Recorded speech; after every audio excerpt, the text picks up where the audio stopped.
नमस्कार दोस्तों, मेरा नाम है अंशुमन नायक और आप सभी का बहुत बहुत स्वागत है इंडियन डिफेंस न्यूज की डिफेंस टॉक सीरीज में, जहां पर हम रोज नए नए डिफेंस अपडेट्स के बारे में बात करते हैं। तो चलिए देर न करते हुए आज की वीडियो शुरू करते हैं।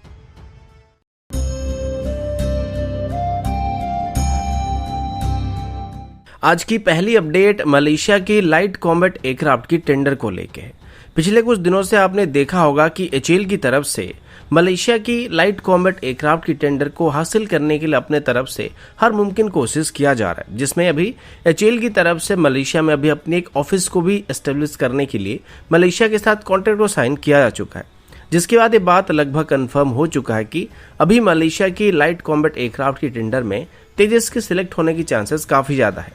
क्योंकि मलेशिया को अभी एचएएल की तरफ से लाइट कॉम्बैट एयरक्राफ्ट की टेंडर में तेजस के साथ उनकी सुखोई फ्लीट को भी सर्विस और स्पेयर पार्ट को प्रोवाइड करने का ऑफर दिया गया है। पर अभी जेन्स डिफेंस की तरफ से पब्लिश की गई रिपोर्ट में बताया जा रहा है कि भले इसमें तेजस अभी सबसे आगे लीड कर रहा है, लेकिन इसमें साउथ कोरिया की तरफ से उनकी FA-50 को भी मलेशिया को ऑफर किया जा रहा है और ये फाइटर जेट इस टेंडर में ऑफर किए गए बाकी किसी भी फाइटर जेट के मुकाबले सबसे ज्यादा सस्ता पड़ने वाला है, जो कि कॉस्ट के लिहाज से देखा जाए तो L1 बिल्डर हो सकता है। अब ये बात पूरी तरीके से मलेशिया की लाइट कॉम्बैट एयरक्राफ्ट की टेंडर की रिक्वायरमेंट पर डिपेंड करता है और उनकी एयरफोर्स की क्या क्या रिक्वायरमेंट है उसके ऊपर डिपेंड करने वाला है, जिसमें अगर FA-50 क्वालिफाई करता है तो ये मलेशिया को सबसे ज्यादा सस्ता पड़ने वाला है। जेन्स की रिपोर्ट के मुताबिक भारत की तरफ से तेजस को अभी $32 मिलियन की बेस प्राइस के साथ उनको ऑफर किया जा रहा है, जबकि साउथ कोरिया की तरफ से अपनी FA-50 फाइटर जेट को यहाँ पे बस $26.5 मिलियन की प्राइस के साथ मलेशिया को ऑफर किया जा रहा है।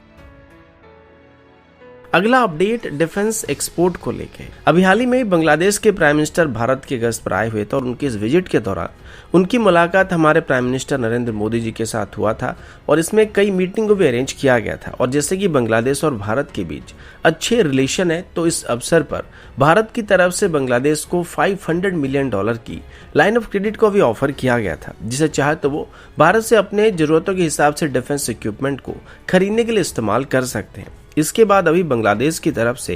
ये बताया जा रहा है कि वो अभी $500 मिलियन की जो लाइन ऑफ क्रेडिट ऑफर किया गया है, इसका इस्तेमाल करके भारत से एक नहीं बल्कि कई सिस्टम को एक्वायर करने वाले हैं, जिसमें बांग्लादेश की तरफ से अभी अपनी हाई प्रोफाइल ऑफिशियल्स के लिए भारत से XUV-500 व्हीकल को खरीदने का फैसला किया गया। साथ ही 5 T-72 base bridge link tanks को, 11 माइन प्रोटेक्टेड व्हीकल को और 7 पोर्टेबल स्टील ब्रिज को भी भारत से खरीदने का फैसला किया गया। अब ये तो एक इनिशियल ऑर्डर होने वाला है, लेकिन इसके बाद बांग्लादेश की आर्मी की तरफ से अभी भारत से heavy recovery vehicle, armoured engineering recon vehicle और बुलेट प्रूफ हेलमेट्स को भी खरीदने का फैसला किया जा रहा है। लेकिन फिलहाल इनके लिए अभी कोई फॉर्मल ऑर्डर को प्लेस नहीं किया गया और इसके लिए बस एक इंटरेस्ट को इशू किया गया। इसके अलावा बांग्लादेशी नेवी की तरफ से अभी भारत से लॉजिस्टिक सपोर्ट से फ्लोटिंग डॉक और ऑयल टैंकर जैसे वेसल को भी खरीदने का इच्छा प्रकाश किया जा रहा है और साथ ही अपने नेवी के लिए नए वेसल्स को बनाने के लिए बांग्लादेश की नेवी की तरफ से इंडियन नेवी से असिस्टेंस को भी प्रोवाइड करने का रिक्वेस्ट किया जा रहा है। तो अभी धीरे धीरे बांग्लादेश में भारत अपनी डिफेंस इक्विपमेंट की मार्केट को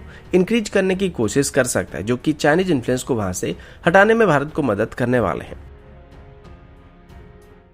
अगला अपडेट QRSAM यानी कि quick reaction surface to air missile system को लेके। पीटीआई की तरफ से पब्लिश की एक रिपोर्ट में बताया गया कि आज भारत की तरफ से अपनी quick reaction surface to air missile system यानी कि QRSAM का सफल परीक्षण किया जा चुका है। इस टेस्ट को उड़ीसा तट से आज कंडक्ट किया गया था, जो कि ऑब्वियसली चांदीपुर के करीब टेस्ट किया गया है। अब QRSAM की बात करें तो इसकी एक खास बात यह है कि इसे स्पेशली आर्मी के लिए तैयार किया जा रहा था और इसे एयरफोर्स में फिलहाल इंडक्ट करने का कोई भी इरादा नहीं दिख रहा है। इसको एक हाई स्पीड एरियल टारगेट के खिलाफ टेस्ट किया गया था, जिसमें बताया गया कि QRSAM की परफॉर्मेंस बहुत ही बढ़िया पाया गया है। इस दौरान इसकी 6 अलग अलग ट्रायल को अभी तक कंडक्ट किए जा चुके हैं, जिसमें हाई टू मीडियम रेंज में अलग अलग अल्टीट्यूड में और नियर स्टेल्थ और लो ऑब्जर्वेबल टारगेट के खिलाफ भी इसको टेस्ट किया गया।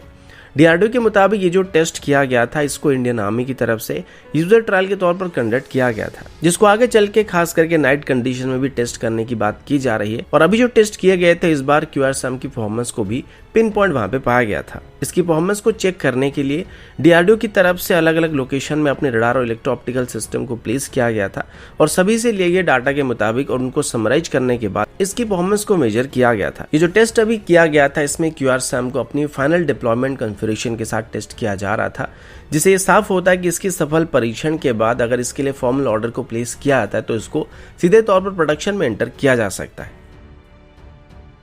अगला अपडेट भारत और जापान को लेके। आप सभी जानते हैं कि भारत और जापान के बीच बहुत ही अच्छे रिलेशन है और हम दोनों की कॉमन एनिमी चाइना होने की वजह से हमारे डिफेंस से जुड़े हुए जो इंटरेस्ट होते हैं वो एक दूसरे के साथ काफी हद तक मैच करते हैं। इसी वजह से भारत और जापान की तरफ से अभी डिफेंस सेक्टर में एक दूसरे के साथ बेहतर कोऑपरेशन को बनाने का फैसला किया गया।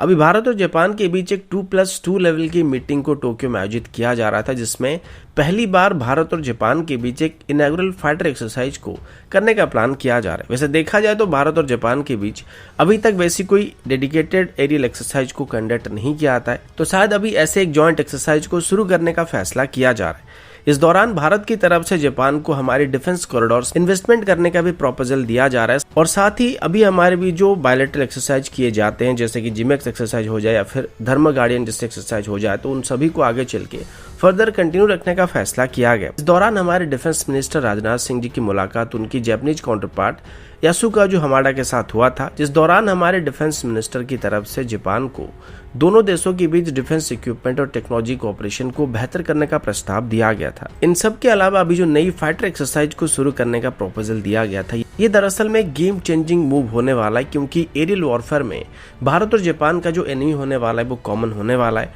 और जापान के पास कुछ ऐसे एयरक्राफ्ट भी मौजूद है जो कि भारत को पाकिस्तान के F-16 को काउंटर करने के लिए टैक्टिक्स को समझने में मदद कर सकते हैं। और अगर कभी फुल स्केल की लड़ाई होती है तो ऐसे कंडीशन में जॉइंट ऑपरेशन करने के लिए भी ऐसे एक्सरसाइज कई मायने में फायदेमंद हो सकते हैं। फिलहाल अभी तक इस एक्सरसाइज को कोई भी फॉर्मल नाम नहीं दिया गया और अब इसको किस तरीके से कंडक्ट किया जाएगा ये भी क्लियर नहीं किया गया। मतलब अभी इसको एक बार कंडक्ट किया जाएगा या फिर रेगुलर बेसिस पर इसको कंडक्ट किया जाएगा, इसको लेके ऑफिशियल स्टेटमेंट इशू नहीं किया गया। लेकिन जहां तक उम्मीद है कि इसको रेगुलर बेसिस पर ही कंडक्ट किया जाएगा, क्योंकि शायद साल में एक बार या फिर 2 साल में एक बार कंडक्ट किया जा सकता है।